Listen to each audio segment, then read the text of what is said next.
Jan here from Hooked on Homemade Happiness. Welcome back to my channel. Today I am going to show you how to do a crochet technique called applied ribbing. So we're going to be working with this type of ribbing here where it's single crochets worked in the back loop only, and you can see on this piece I did the ribbing first. This type of ribbing is worked in rows this direction and the opposite direction of the rest of your project. So here I did the ribbing first and then I turned and worked in rows across the ribbing.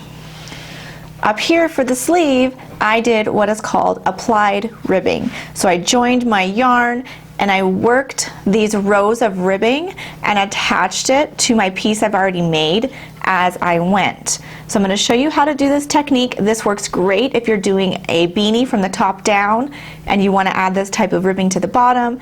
If you're making a cardigan from the top down and you want to add this ribbing to the bottom, or maybe to the bottom of a sleeve, this is perfect for things like that.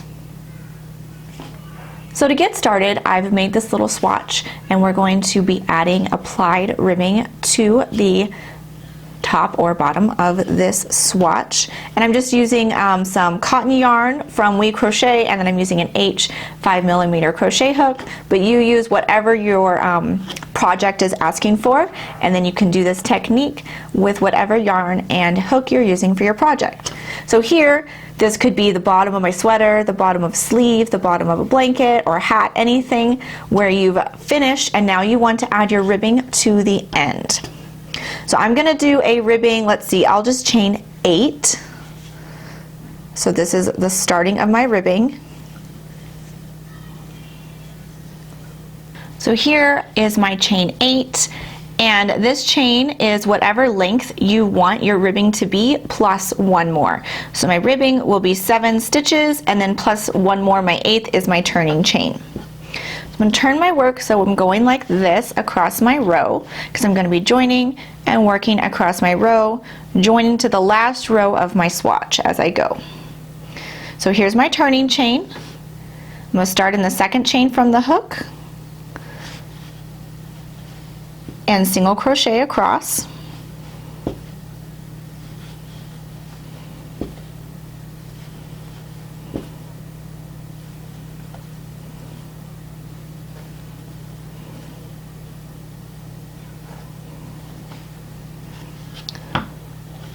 So here is my first row of my ribbing, and now what I'm going to do is this very first stitch right here. So this is the bottom of a hat, the cuff of a sleeve, wherever you're adding your applied ribbing. I'm going to join right here to the very first stitch of that last row with a slip stitch.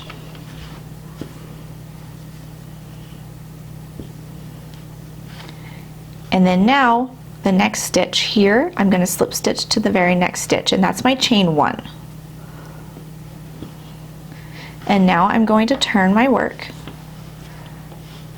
and now I'm going to work back across this row, and sometimes it's hard to see where your first stitch is versus your slip stitch, so I'm going to count 2, 3, 4, 5, 6, 7. Here's my first stitch. On first glance it looks like it's this one, but this is your slip stitch. So here's your first stitch. I'm going to do a regular single crochet here,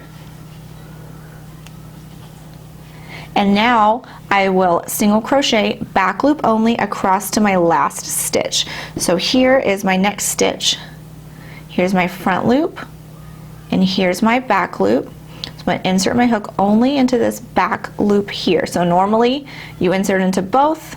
For back loop only, we're going to insert only in that back loop and work a single crochet, and I'm going to do that across to the last stitch. So for this sample I will have 5 back loop only. So here I did that across to my last stitch, and you can see working in the back loop only pushes forward that front loop, and that's what is going to give us that ribbing look. So now in the last stitch I'm going to work a regular single crochet. Now I will chain 1 and turn,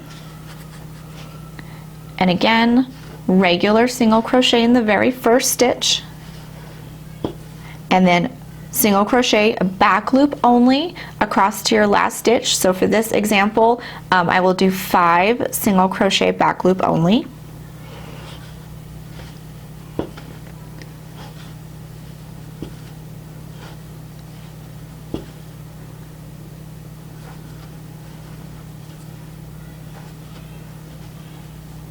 So there's my 5 single crochet back loop only, and then I will do a regular single crochet in the last stitch. Again, you definitely need to count each row, because with the way we're slip stitching and the turning, it can be hard to see where your very first stitch of the row is. Here's my last stitch.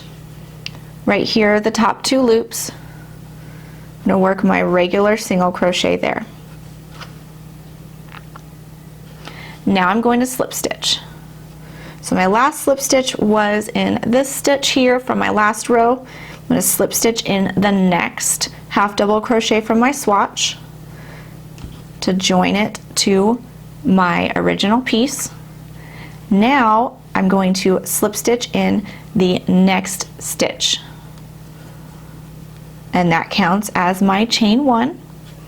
Now I will turn and single crochet in my first stitch, which is right here. Remember, this was our chain.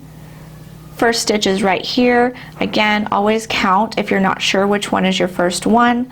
Count 1, 2, 3, 4, 5, 6, 7. Right here's my first stitch where I will do that first regular single crochet, and then single crochet back loop only across to the last stitch. I always like to start and end my ribbing rows with regular single crochets. It gives it a really nice clean edge. So there I did 5 single crochet back loop only, so I did all the way across to my last stitch, and now I will do a regular single crochet in this last stitch.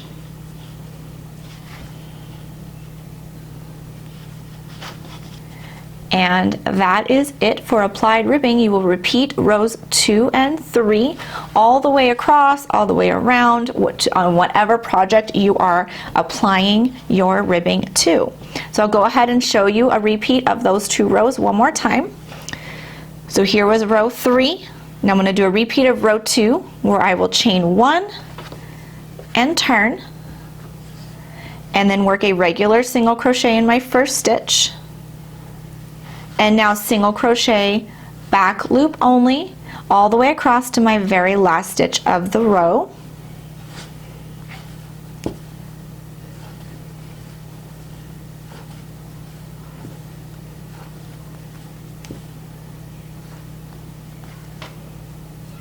So there's my 5 single crochet back loop only, and then I'm going to do a regular single crochet here.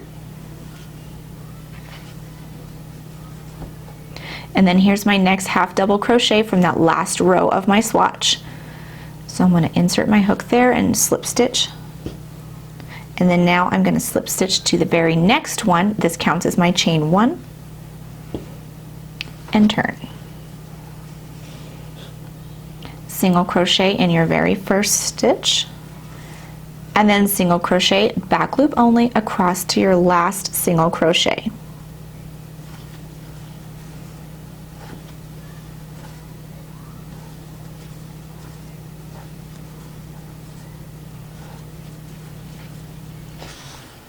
Here's my last single crochet where I will work a regular single crochet.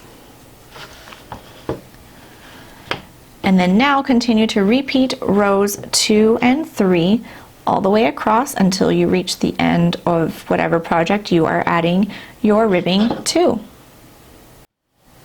So here I have finished repeating rows 2 and 3 until I reach the end of my swatch. So at this point you can fast it off and weave in all your ends. When we did this sample, I was working at the end of a row, so I had a nice edge to work off of and work my slip stitches. If you're going to be working on the ends of rows, so if you were working something this direction and wanted to add ribbing to this side of a project, I would add a row of single crochet first so that you have that nice clean edge and those stitches to slip stitch to as you work along that side. For example, on this top here, I applied this ribbing to the end of these rows, which are going this direction, so I did not have that nice even edge. So first I did a round of single crochet all the way around my sleeve so that when I joined to the sweater my ribbing, I had a really easy to spot place to slip stitch to, and then I could easily see where my next slip stitch should be placed for my chain 1 as I turned to work this ribbing. So here we worked at the end of a stitch where we had that nice clean 2 top loops to slip stitch to all the way across. If you don't have that, if you're working at the end of a row or something like that, definitely add a row of single crochet first so that you have that easy place to see where you need to place your slip stitches as you apply your ribbing. But I hope this tutorial was helpful for you. I use this method so often as I really love this type of ribbing. It's my favorite crochet ribbing to do. Sometimes when you're working projects like this at the end, it's so much easier to do the front post and back post double crochet for ribbing, but that can be so bulky, and I just love the nice fabric that this creates, and it's so much easier than it seems to add this ribbing to the end of a project with no sewing, just slip stitching as you go. So I hope you love this tutorial. Thank you so much for joining me today, and I will see you next time.